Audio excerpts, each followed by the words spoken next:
नमस्कार आप सभी को। मैं स्वागत करता हूँ आपके अपने यूट्यूब चैनल केडी क्लासेस में। जैसे कि आप सबको मालूम होगा कि हम लोग उत्तर प्रदेश सामान्य अध्ययन के बारे में चर्चा कर रहे थे और इसका आज लेक्चर नंबर 3 है। हम हर टॉप 25 क्वेश्चन जो प्रीवियस ईयर्स में आए हैं उनके साथ साथ उत्तर प्रदेश के मैप को भी जारी रख रहे हैं इस लेक्चर में। ठीक है, तो आइए शुरू करते हैं आज का पहला क्वेश्चन। पहला प्रश्न है कि काशी हिंदू विश्वविद्यालय की स्थापना किस वर्ष की गई थी? तो यहाँ से एक बात समझो, काशी हिंदू विश्वविद्यालय, ठीक है?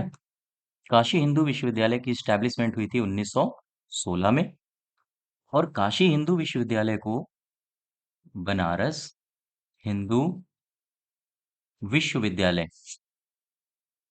बनारस हिंदू विश्वविद्यालय यानी BHU भी कहा जाता है। और इसकी स्थापना का जो मुख्य श्रेय है वो जाता है मदन मोहन मालवीय को। मदन मोहन मालवीय। अच्छा, एक बात समझो, वाराणसी की अगर बात आ गई है वाराणसी की, तो फिर आप ये बताइए जरा कि बुद्ध महोत्सव कहाँ होता है? बुद्ध महोत्सव ये होता है वाराणसी में, और वाराणसी में एक जगह है सारनाथ। सारनाथ ये यहाँ पर होता है। बात क्लियर है? अब आगे बढ़ते हैं, तो इसका आंसर क्या होगा फर्स्ट नंबर का? इसका आंसर होगा सेकंड पार्ट। काशी हिंदू विश्वविद्यालय की स्थापना 1916 में हुई। किसने करी? किसको श्रेय जाता है? तो आपका आंसर होगा मदन मोहन मालवीय। और एक यहाँ से फैक्चुअल डेटा ये है कि बुद्ध महोत्सव कहाँ होता है? ये होता है सारनाथ में। ठीक है, अगला प्रश्न है। अगला दरअसल मैप लगा है पहली ही स्लाइड में। यहाँ से हम बनारस की बात कर रहे थे, तो बनारस के देख लो, इसमें मैप में बनारस है कहाँ? तो ये रहा सोनभद्र, ये है मिर्जापुर, ये है आपका भदोही। ठीक, देखो ये रहा भदोही, और ये जो एरिया आपको दिख रहा है, ये छोटा सा एरिया, ये है आपका वाराणसी। वाराणसी, ठीक है। वाराणसी से दो तीन बातें याद रखो। दरअसल वाराणसी में पंडित रविशंकर रविशंकर प्रसाद पंडित रविशंकर प्रसाद का यहाँ पर जन्म हुआ था। अगर आपसे पूछे कि बताओ भाई, उस्ताद उस्ताद बिस्मिल्ला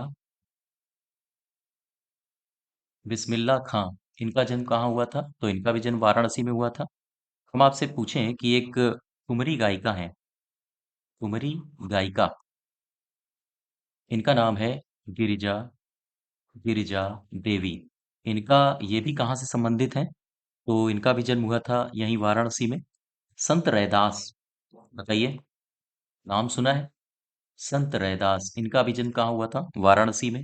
रानी लक्ष्मी बाई, ये एग्जाम में अपने कई बार क्वेश्चन पूछा जा चुका है। रानी लक्ष्मीबाई का भी जन्म कहाँ हुआ था? वाराणसी में।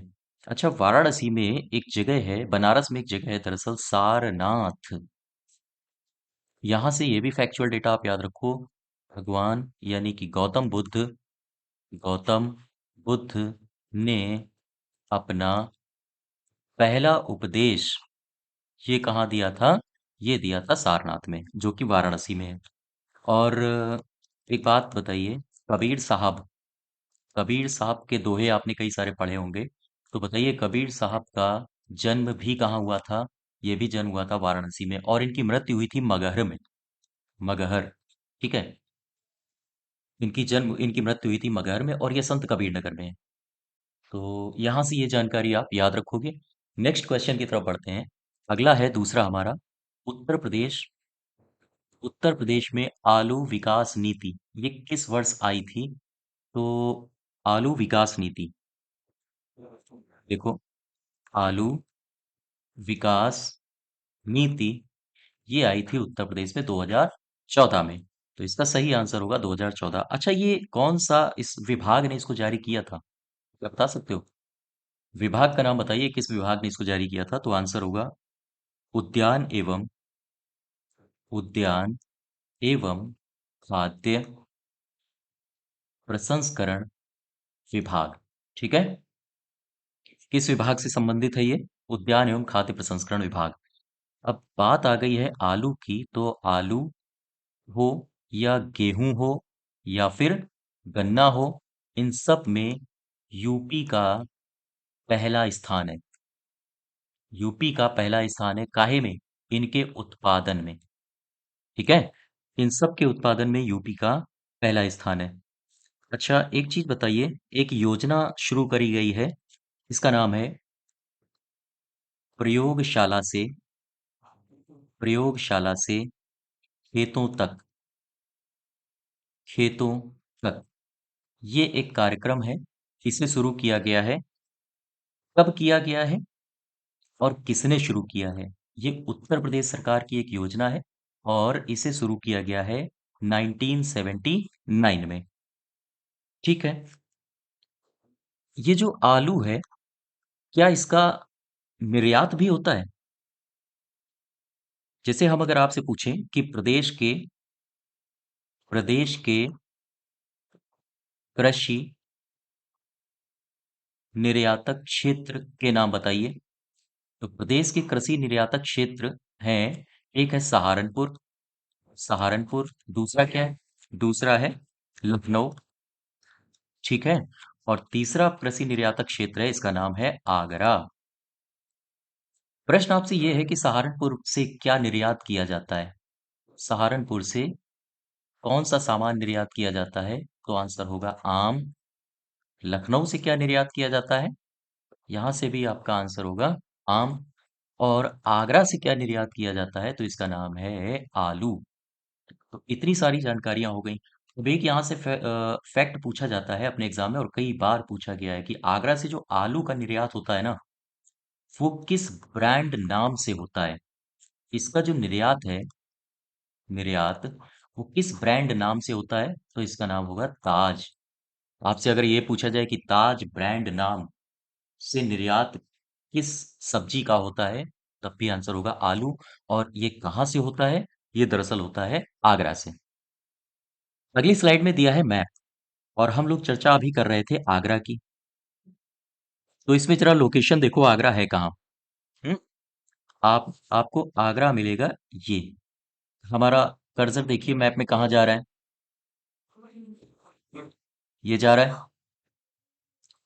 ये है आगरा, वही ताज सिटी। और यहाँ पर बीरबल का महल और जोधा का महल, ये सारा कुछ यही है, फतेहपुर सीकरी वगैरह यही है। तो आगरा में दो तीन फैक्ट याद रखो यहाँ से। जैसे आपसे पूछे कि राम बारात उत्सव ये कहाँ होता है? आगरा में। आपसे पूछे, बताइए भाई, सुलह कुल उत्सव ये कहाँ होता है? आगरा में। आपसे पूछे कि कैलाश मेला ये कहाँ लगता है? आगरा में। और ठीक है, कैलाश मेला कहाँ लगता है? आगरा। अच्छा, ये जो एरिया है, ये वाला पूरा क्षेत्र सहारनपुर का। सहारनपुर से एक बात याद रखो, यहाँ पर यानी सहारनपुर में central pulp and paper research institute paper research institute ये कहाँ है? ये है सहारनपुर में। इतनी बातें याद रखोगे? क्लियर है आपको? तो यहाँ से आपको जो दूसरा क्वेश्चन था, उत्तर प्रदेश आलू विकास नीति कब आई? 2014 में। किसने जारी की, किस विभाग ने, वो भी आपको मालूम है। और प्रयोगशाला से खेतों तक, ये वाला आप इसको याद रखिएगा। प्रयोगशाला से खेतों तक ये कार्यक्रम कब आया? 1979 में। उत्तर प्रदेश के कृषि निर्यातक क्षेत्र कितने हैं? सहारनपुर, लखनऊ और आगरा। आगरा से क्या निर्यात किया जाता है? आलू। किस ब्रांड नाम से निर्यात किया जाता है? ताज। ठीक है। राम बारात उत्सव ये कहाँ है? ये दरअसल आगरा में है। सुलह कुल उत्सव ये भी आगरा में होता है। कैलाश मेला आगरा में लगता है। और central pulp and paper research institute ये कहाँ है? सहारनपुर में। अगले क्वेश्चन की तरफ आओ। कह रहा है उत्तर प्रदेश में आलू का निर्यात किस ब्रांड नाम से होता है? अभी अभी मैंने पढ़ा है, इसका ब्रांड नाम है ताज। बात समझ पा रहे हो आप? ठीक है। आगे आगरा के बारे में हम लोगों ने जानकारी भी दे दी थी आपको। ये रहा आगरा, सुलह कुल उत्सव और राम बारात उत्सव, कैलाश मेला, ये सब यहाँ पर होता है। क्वेश्चन अगला है, इसमें कुछ बताने के लिए नहीं। क्वेश्चन अगला हुआ, निम्नलिखित में से कौन सी जोड़ी सही है? बताइए भाई। ये जो आल्हा, बिरहा, कजरी और फाग, ये जो लिखा है ना, ये हमारे हैं लोक गीत। और ये बुंदेलखंड, पूर्वांचल, मिर्जापुर, बनारस, अवध, ये हैं हमारे क्षेत्र। यानी कौन से लोकगीत किस क्षेत्र में गाए जाते हैं या किस क्षेत्र में चर्चा में हैं, उन सब के बारे में जानकारी दी गई है। इनको मैच करिए। तो सबसे पहला तो यही है, इसको इरेज कर देते हैं। सबसे पहला है आल्हा, क्या बुंदेलखंड में गाया जाता है? हाँ। बिरहा, क्या पूर्वांचल में गाया जाता है? हाँ। कजरी, क्या मिर्जापुर और बनारस में है, बनारस में गाया जाता है? जी हाँ, बिल्कुल। तो इसके तीनों ऑप्शन सही हो गए। ठीक है। तो अब थोड़ी सी जानकारी आल्हा की ले लेते हैं। आल्हा की रचना, यानी अगर हम कहें कि आलखंड, इसकी रचनाकार कौन है, किसने करी है? तो आंसर होगा जगनिक। ये एग्जाम में प्रश्न पूछा जाता है। इसके रचनाकार है जगनिक। दरअसल आल्हा जो है ना, ये लोकगीत है। कहाँ का? बुंदेलखंड का। ठीक है। और इस लोकगीत में वीर रस की प्रधानता है। यानी ये वीर रस पर आधारित एक लोकगीत है। और इसमें दो भाइयों के बारे में इसमें बताया जाता है। यानी इनकी इनकी वीरता का विवरण किया जाता है। इन दो भाइयों का नाम है आल्हा और उदल। ठीक है। बिरहा की बात कर लेते हैं। बिरहा दरअसल ये पूर्वांचल का लोकगीत है। बात क्लियर है? बिरहा पूर्वांचल का लोकगीत है। और इसकी एक खास बात यह है कि ये जो गाया जाता है ना, ये भोजपुरी भाषा में गाया जाता है। इसका भोजपुरी भाषा में गायन होता है। क्लियर है? अब बात कर लो कजरी की। और ये हमारे एग्जाम में बहुत बार पूछा गया है। कजरी, ये कजरी जो लोकगीत है, ये मिर्जापुर और अवध, इन दो क्षेत्रों में इसका प्रचलन बहुत मात्रा में है। मिर्जापुर को हम कह सकते हैं कि संपूर्ण पूर्वांचल। ठीक है। आप संपूर्ण पूर्वांचल कहिए या फिर और अवध कहिए, या फिर मिर्जापुर कहिए और अवध कहिए। यानी लोकगीत कजरी, ये कहाँ पर ज्यादा फेमस है? मिर्जापुर और अवध में। और एक चीज है, यहाँ पर एक संपूर्ण पूर्वांचल भी बोल दिया, तो संपूर्ण पूर्वांचल बोल दिया तो जाहिर सी बात है इसमें बनारस भी आ जाएगा।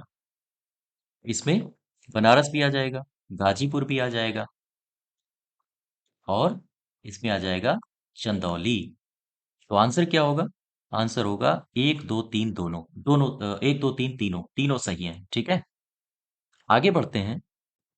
इसमें दिया है अगली स्लाइड में मैप। तो मैप में देखो जरा। मैप में हम लोग अभी हमने पढ़ा था बनारस के बारे में, फिर गाजीपुर के बारे में। ठीक है। तो यहाँ बनारस देखो, अभी ये जो पहली स्लाइड थी इसमें हमने बनारस के बारे में चर्चा करी थी। अब ये बताओ, बनारस ये है और ये रहा आपका गाजीपुर।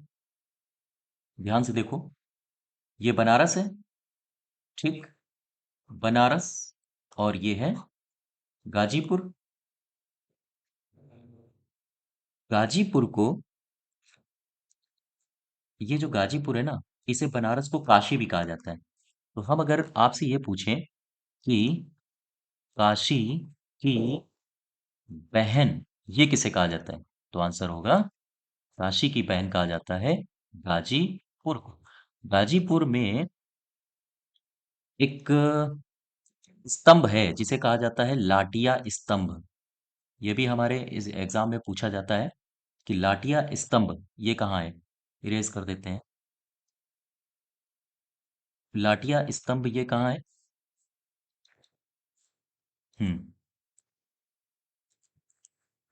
लाटिया स्तंभ, ठीक है, ये गाजीपुर में है। अगला, आप भीतर याद रखो, भीतर यहाँ पर कई सारे मोनूमेंट्स हैं, कई सारे स्मारक हैं। ये भीतर है सैदपुर में। तो आपसे ये भी पूछ सकता है कि भीतर कहाँ पर है। ये भी गाजीपुर में है। भीतर मोनूमेंट्स ये कहाँ पाए जाते हैं, ये गाजीपुर में है। और गाजीपुर में एक है अफीम फैक्ट्री, अफीम फैक्ट्री। ठीक है, इतनी बातें आप याद रखोगे। अच्छा, यूपी से संबंधित कुछ बातें हैं, जैसे यूपी में चीनी का कटोरा किसे कहा जाता है। यूपी में आपसे पूछे कि चीनी का कटोरा किसे कहेंगे, बताओ। यूपी में एक जगह है, वृंदावन, इसे कहा जाता है विधवाओं का शहर, विधवाओं का शहर। एक यूपी में जगह है इलाहाबाद, इलाहाबाद को कहा जाता है प्रधान मंत्रियों का शहर। ठीक है, यूपी में वृंदावन को विधवाओं का शहर कहा जाता है और इलाहाबाद को कहा जाता है प्रधानमंत्रियों का शहर। ये क्वेश्चन मैं आपके ऊपर छोड़ रहा हूं, यूपी में चीनी का कटोरा किसे कहा जाता है, बताइए कमेंट बॉक्स में। अगले क्वेश्चन की तरफ आइए। कह रहा है कि नटवरी क्या पूर्वांचल में लोक नृत्य होता है। झूला लोक नृत्य का संबंध क्या ब्रज से है, राई नृत्य का संबंध क्या बुंदेलखंड से है, या जोगनी लोक नृत्य का संबंध अवध से है। जो इधर दिए हैं आपको, ये दिए हैं लोक नृत्य, और इधर दिए हैं क्षेत्रफल, क्षेत्र। तो जरा बताइए, नटवरी लोक नृत्य, ये है नटवरी लोक नृत्य। ठीक है, नटवरी लोक नृत्य होता कहाँ है, पूर्वांचल में। और कौन करता है इसे, इसे करता है यादव समाज। पूर्वांचल का यादव समाज के द्वारा नटवरी लोक नृत्य को का अभिनय किया जाता है। नटवारी लोक नृत्य को कृष्ण लोक नृत्य भी कहा जाता है। ठीक है, इससे ज्यादा हमारे एग्जाम में क्वेश्चन नहीं पूछे जाते हैं। नटवरी लोक नृत्य कहाँ है, कहाँ इसका अभिनय किया जाता है, आमतौर पर इसका प्रचलन कहाँ है, पूर्वांचल में। कौन करता है, यादव समाज। और कृष्ण लोक नृत्य को और किस नाम से जाना जाता है, तो आंसर होगा नटवरी। एक और है जो अपने ऑप्शन में दिया है, झूला नृत्य। झूला नृत्य, झूला नृत्य दरअसल ब्रज में है। इसका अभिनय आमतौर पर ब्रज में किया जाता है।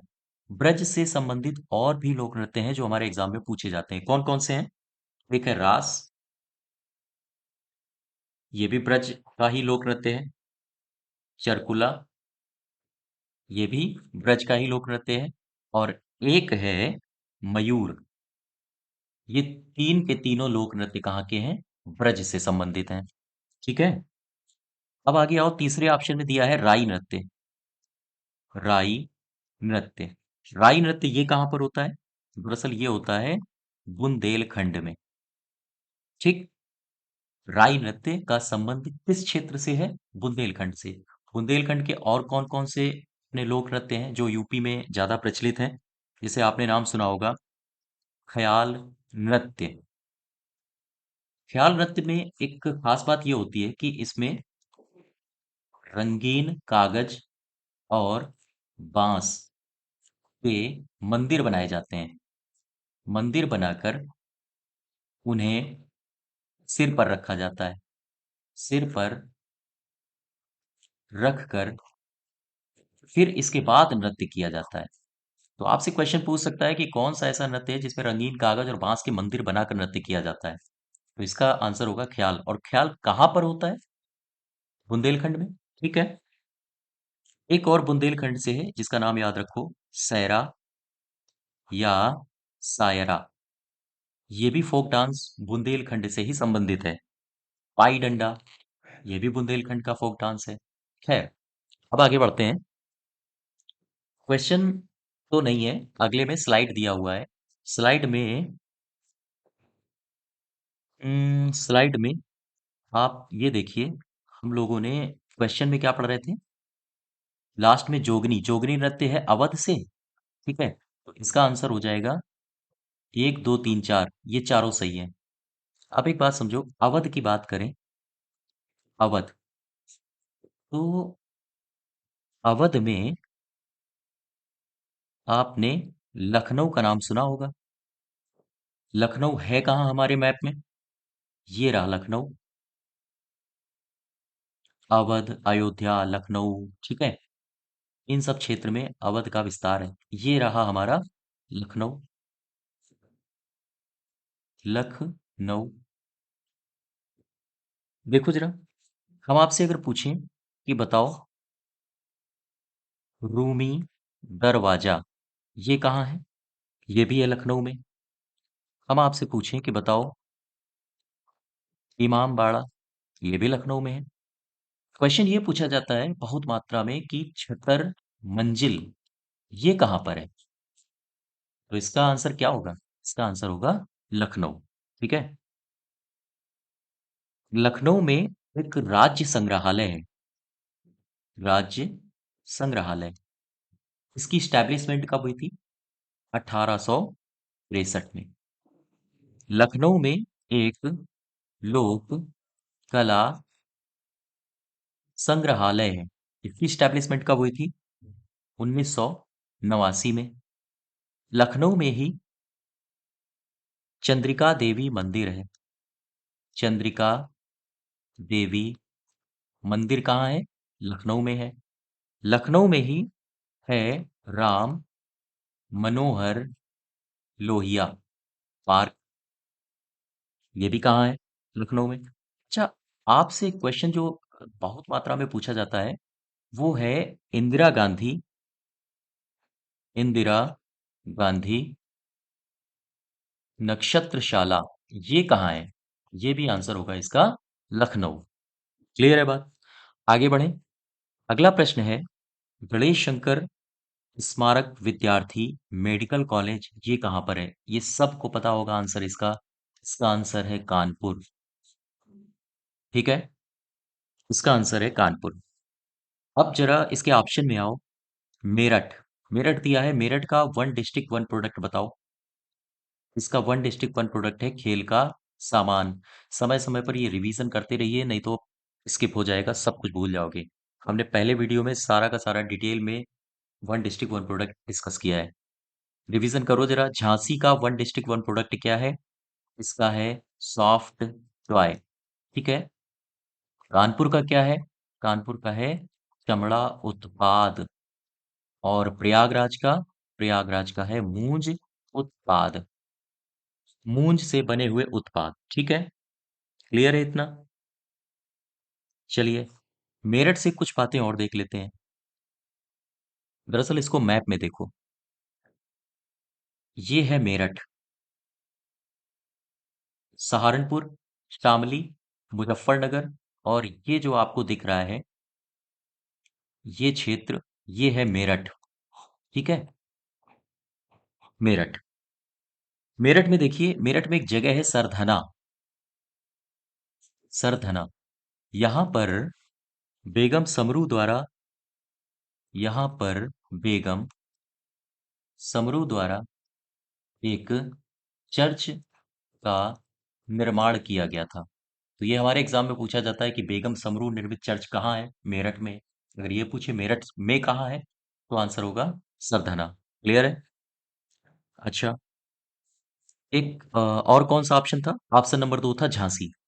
झांसी देखो जरा कहाँ है, ये दिख रहा है,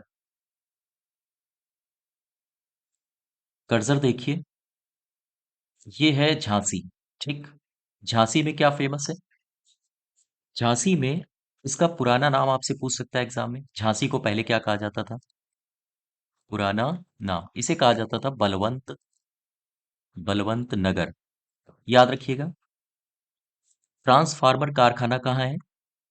ट्रांसफार्मर कारखाना, ये कहाँ है? ये भी झांसी में है। और झांसी में एक महोत्सव होता है जिसका नाम है झांसी महोत्सव। आपसे एग्जाम में ये तो नहीं पूछेगा, आपसे पूछेगा कि आयुर्वेद, आयुर्वेद महोत्सव ये कहाँ होता है? तो ये होता है झांसी में, और इसे ही झांसी महोत्सव भी कहा जाता है। क्लियर है? आपसे अगर हम पूछें कि बताओ भाई, मेजर ध्यान चंद्र म्यूजियम ये कहाँ है? ये भी है झांसी में। तीसरे ऑप्शन में क्या दिया था? कानपुर। कानपुर को देख लो, ये है कानपुर। गौर से देखिए, कानपुर देहात के बगल में कानपुर है नगर, उन्नाव के बगल में कानपुर नगर है। कानपुर में क्या फेमस है? क्या क्या एग्जाम हमारे एग्जाम में आ सकते हैं? क्या क्या क्वेश्चंस हमारे एग्जाम में आ सकते हैं? आपसे अगर पूछे कि बताओ, भीतर गांव मंदिर ये कहाँ है? ये कानपुर में है। जेके टेम्पल कहाँ है? ये भी कानपुर में है। एक जगह है वाल्मीकि आश्रम, वाल्मीकि आश्रम ये कहाँ है? ये दरअसल पड़ता है आपके बिठूर में, और ये भी पड़ेगा कानपुर में ही। ठीक है। चौथा ऑप्शन क्या है? चौथा ऑप्शन है प्रयागराज। तो ध्यान से देखिए, ये वाला क्षेत्र आपको प्रयागराज दिख रहा है, ये वाला एरिया। ठीक, ये है प्रयागराज। प्रयागराज से दो तीन बातें ध्यान रखो। जैसे अगर हम कहें वेड़ी माधव मंदिर, ये कहाँ है? वेड़ी माधव मंदिर ये प्रयागराज में है। पाताल मंदिर ये भी कहाँ है? प्रयागराज में। और आपसे एक पूछेगा, नाग वासुकी मंदिर ये भी कहाँ है? ये भी है प्रयागराज में। क्लियर है? अगले क्वेश्चन में आओ। क्वेश्चन नंबर 7 कह रहा है कि कजरी लोक नृत्य का संबंध कहाँ से है? अभी अभी हमने देखा था कजरी लोक नृत्य के बारे में। कजरी लोक नृत्य कहाँ कहाँ होता है? मिर्जापुर में। ठीक। कजरी लोक नृत्य कहाँ होता है? अवध में। या फिर संपूर्ण, आपसे मिर्जापुर अगर ऑप्शन में न दे, और आपके ऑप्शन में दे पूर्वांचल, और पूर्वांचल में कौन कौन क्षेत्र आ जाते हैं? बनारस, गाजीपुर, गाजीपुर और चंदौली। ठीक है। ये वाले क्षेत्र, इन क्षेत्रों में कजरी लोक नृत्य का अभिनय किया जाता है। तो इसका आंसर क्या होगा? इसका आंसर होगा फर्स्ट। कजरी लोक नृत्य कहाँ होता है? That is Awadh. आगे बढ़ो जरा। आगे ऑप्शन दिया गया है, ऑप्शन दिया गया है मैप का, कि इसमें आप मैप भरिए। इसमें कुछ अलग देखते हैं। दरअसल ये क्वेश्चन नंबर 7 था, और इसमें जो पूर्वांचल था ना, ये कजरी लोक नृत्य कहाँ होता है? पूर्वांचल में। ठीक है। या फिर मिर्जापुर या फिर अवध आप कह सकते हो। ये इन क्षेत्रों में कजरी लोक नृत्य बहुतायत मात्रा में होता है। अच्छा, एक बात बताइए, अवध और अवध और पूर्वांचल में एक लोक नृत्य और होता है, इसका नाम है सोहर। ठीक। ये दरअसल अ, ये दरअसल पुत्र के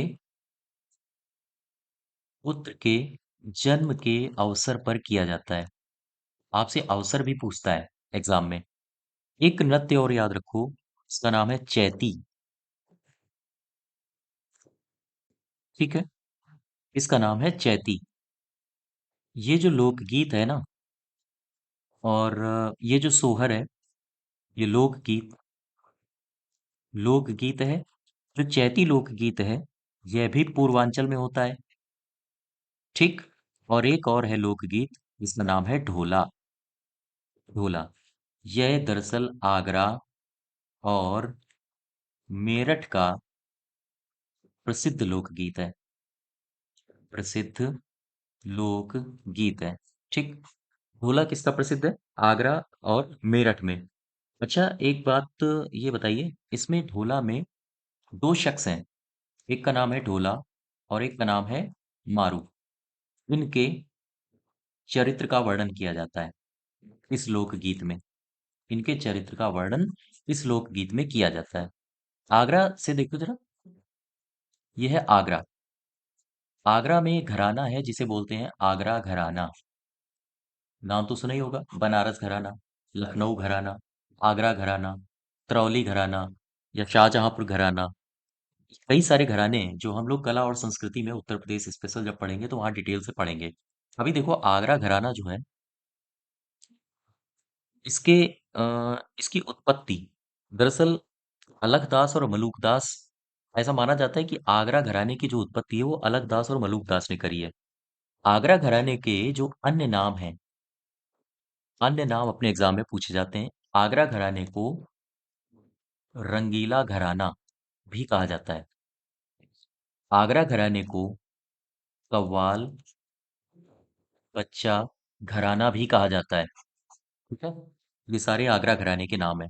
और आगरा घराने की, ऐसा माना जाता है कि आगरा घराने के जन्मदाता जो तानसेन के दामाद थे, सुजान खां, उन्होंने किया था।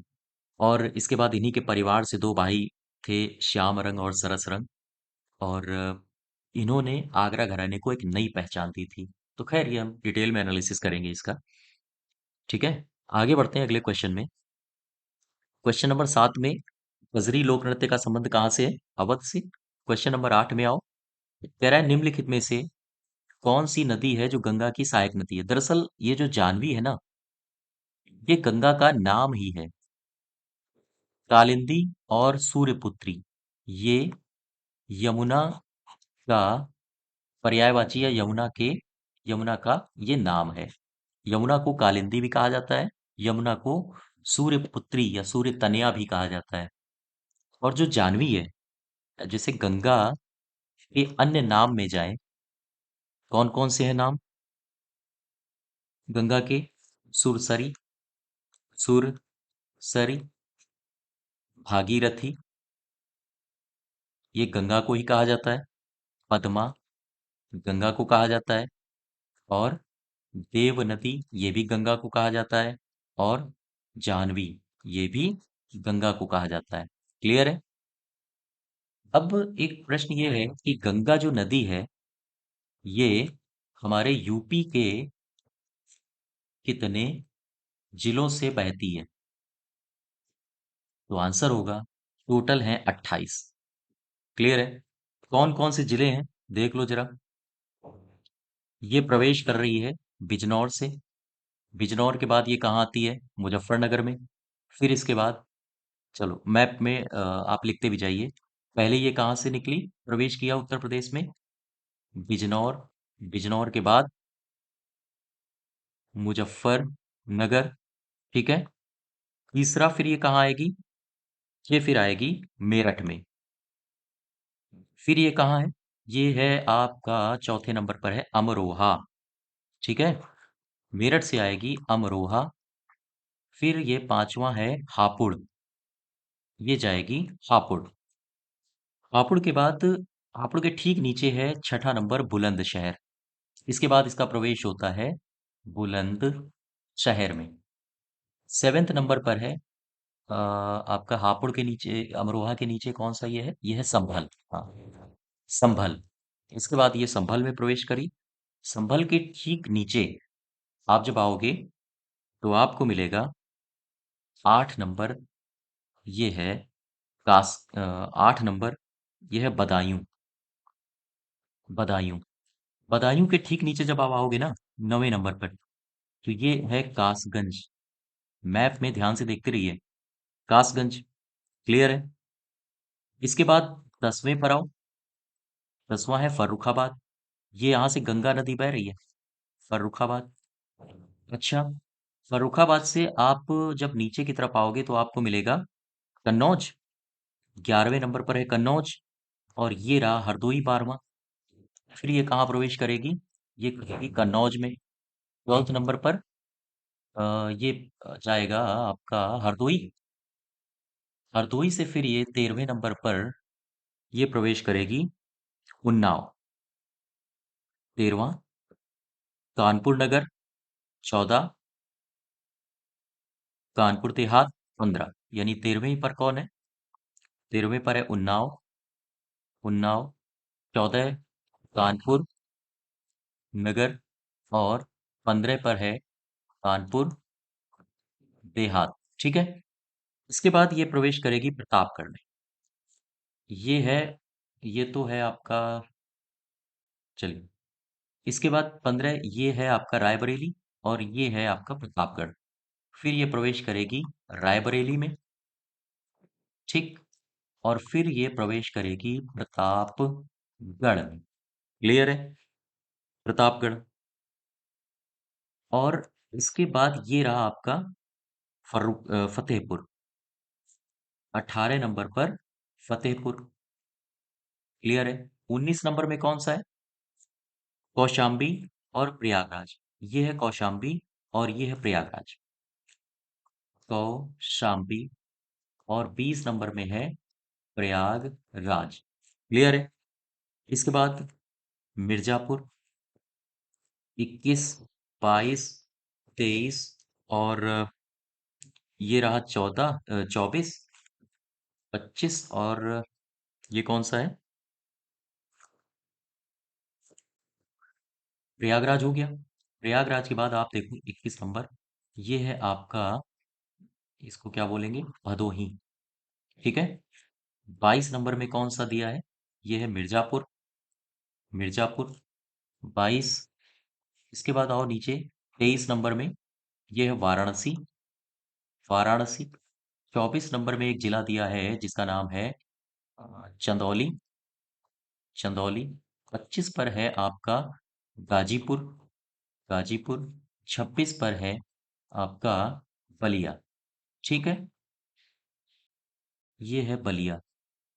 अब एक बात समझो, ये तो 26 ही हो रहे हैं, दो जिले और कहीं स्किप हो गए हैं।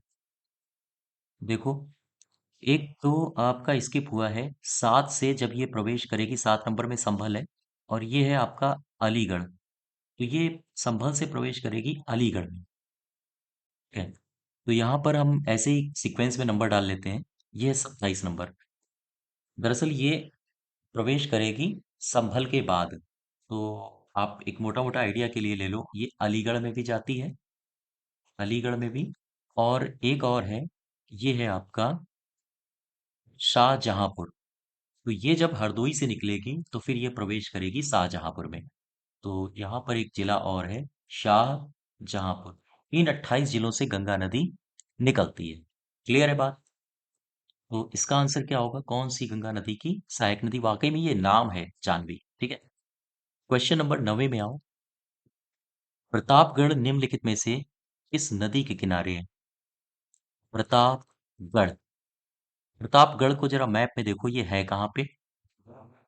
ये है आपका प्रयागराज, ये है फतेहपुर, और ये कर्सर देखो हमारा, ये कहाँ कहाँ जा रहा है? जहां जा रहा है वही जिला है प्रतापगढ़। क्लियर है? ये है प्रतापगढ़। तो प्रतापगढ़ किस नदी के किनारे है? तो आंसर होगा आपका सई नदी। कौन सी नदी है? सई नदी। सई नदी के बारे में दो तीन बातें आप ध्यान रखो। एक तो इसका उद्गम कहाँ होता है, इसका मुहाना क्या है? इसका उद्गम जो होता है ना, वो होता है हरदोई। हरदोई में एक जगह है, इसका नाम है भिजवान झील। ये हरदोई के भिजवान झील से निकलती है, और जौनपुर में एक जगह है राजघाट। जौनपुर में राजघाट के पास ये गोमती नदी से मिल जाती है। ठीक है। तो गोमती नदी की हम कह सकते हैं कि यह एक सहायक नदी है। कौन सी सहायक नदी है? यही सई नदी। क्लियर है बात? यहाँ तक क्लियर है? प्रतापगढ़ ये किस नदी किनारे है? सई नदी के किनारे। आगे बढ़ो जरा, मैप में देखो, यहाँ पर इसको हम कर देते हैं इरेज। कुछ उत्तर प्रदेश के जलप्रपात हैं जो हमारे एग्जाम में पूछे जाते हैं, उन्हें आप याद रखिए। जैसे, ये आपको क्षेत्र दिख रहा है, ये कौन सा क्षेत्र है? ये वाला एरिया। ऊपर वाला है इसके बांदा, और नीचे वाला है इसके चित्रकूट। ठीक। तो अगर हम आपसे पूछें कि शबरी, शबरी जलप्रपात शबरी जलप्रपात ये यूपी में कहाँ है? तो ये यूपी में पड़ेगा चित्रकूट में। ठीक है। एक जगह देखो, ये है मिर्जापुर। कर्सर देखो जरा। ये जो जिला है, ये है मिर्जापुर। मिर्जापुर। और हम अगर आपसे पूछें कि सिद्धनाथ दरी, सिद्धनाथ दरी ये जलप्रपात ये कहाँ है? तो आंसर होगा मिर्जापुर। मिर्जापुर में, चुनार में। एक और है यहीं पर जिसका नाम है विंध्यम जलप्रपात। जलप्रपात ये भी कहाँ है? मिर्जापुर में है। एक और है, इसका नाम है लखनिया दरी जलप्रपात। ये कहाँ है? तो ये भी मिर्जापुर में है। चूना दरी जलप्रपात कहाँ है? चूना दरी जलप्रपात ये भी मिर्जापुर में है। ये सारे के सारे जो हमारे जलप्रपात हैं उत्तर प्रदेश में, ये मिर्जापुर में है। शबरी जलप्रपात कहाँ है? ये चित्रकूट में है। ठीक है। इसको नोट डाउन करिए और याद करिए। आगे अगला क्वेश्चन है 10 नंबर, जो कि हमारा आज का अंतिम प्रश्न होगा। और इसके जो शेष प्रश्न हैं ये हम अगले नेक्स्ट वीडियो में लाएंगे। उत्तर प्रदेश में संत सलामत शाह की मजार ये कहाँ है? क्वेश्चन ये पूछा है। एक जिला है जिसका नाम है बाराबंकी। बाराबंकी में 3 जगहें हैं। ठीक है। इन 3 जगहों को आप याद रखिए। एक तो है, एक है, इसका नाम है देवा, ठीक, देवा शरीफ। और दूसरा है बांसा। बाराबंकी में ही ये सारी जगहें हैं। तीसरा है बदो सराय। ठीक। देवा शरीफ जो है, देवा शरीफ में एक मजार है जिनका नाम है हाजी वारिस अली शाह। हाजी वारिस अली शाह। तो हाजी वारिस अली शाह की मजार कहाँ है? यहाँ पर आमतौर पर मेला लगता है, तो ये काफी चर्चा में रहती है जगह। हाजी वारिस अली शाह की मजार कहाँ है? तो ये है बाराबंकी के देवा शरीफ में। ठीक है। और बांसा, बांसा में किसकी मजार है? ये है सूफी संत सैयद शाह। सूफी संत सैयद शाह अब्दुल रज्जाक की मजार। अब्दुल रज्जाक की मजार ये भी याद रखिए। ये भी कहाँ है? ये भी है बाराबंकी के बांसा में। ये अलग अलग जगहें पूछी जाती हैं। आपसे पूछेगा अब्दुल रज्जाक की मजार कहाँ है, 3 ऑप्शन दे दिए, बताओ देवा शरीफ में है कि बांसा में है कि बदूसराय में है कि नैमिषारण्य में है। तो आपको एग्जैक्ट याद करना पड़ेगा कहाँ है। एक क्षेत्र है बदूसराय। बदूसराय में एक शख्स की मजार है जिनका नाम है संत सलामत शाह। संत सलामत शाह। इनकी मजार कहाँ है? इनकी मजार है बदूसराय में। तो इसका आंसर क्या हो जाएगा? बदूसराय। ठीक है। आपसे संत सलामत शाह पूछा है। अब एक जगह है नैमिषारण्य। ऑप्शन में जगह है, देखो जरा। चौथे ऑप्शन में आपको दिया है नैमिषारण्य। तो ये नैमिषारण्य कहाँ पड़ता है? ये पड़ता है आपके सीतापुर में। तो सीतापुर देख लो जरा कहाँ है मैप में। ये जो क्षेत्र दिख रहा है जहां कर्सर जा रहा है, ये है सीतापुर। सीतापुर। सीतापुर में एक जगह है नैमी शारण्य। यहाँ पर कई सारे तीर्थ स्थल हैं। एक तो ये सीतापुर गोमती नदी के किनारे है। नैमिषारण्य में, जैसे हम आपसे पूछें कि 88,000 ऋषियों की, ऋषियों की तपोभूमि, 88,000 ऋषियों की तपोभूमि किसे कहा जाता है? नैमिषारण्य को। 30,000 तीर्थों का स्थान, का स्थान ये किसे कहा जाता है? ये भी नैमिषारण्य को कहा जाता है। बताओ। दधीच कुंड ये कहाँ है? ये भी सीतापुर में ही है, मिश्रिख में। और हत्या हरण तीर्थ ये कहाँ है? ये भी सीतापुर में ही है। ऐसा माना जाता है कि अगर कोई व्यक्ति हत्या कर दे और यहाँ पर चला जाए तो उसकी हत्या को हर लिया जाता है। ये अ, मान्यताएं हैं अपनी अपनी। एक जगह है चक्र तीर्थ, ये भी कहाँ है? ये भी है सीतापुर में। तो इसको आप ध्यान रखिएगा, ये सारे के सारे एग्जाम में अपने पूछे जाते हैं। तो आज यहीं तक रखते हैं, ठीक है? इसके जो आगे शेष प्रश्न हैं, 15 क्वेश्चंस, उनको हम अगले वीडियो में लाएंगे। तो ये सारा कुछ आप नोट डाउन करिए, याद करिए, और मिलते हैं नेक्स्ट वीडियो में। तब तक के लिए धन्यवाद।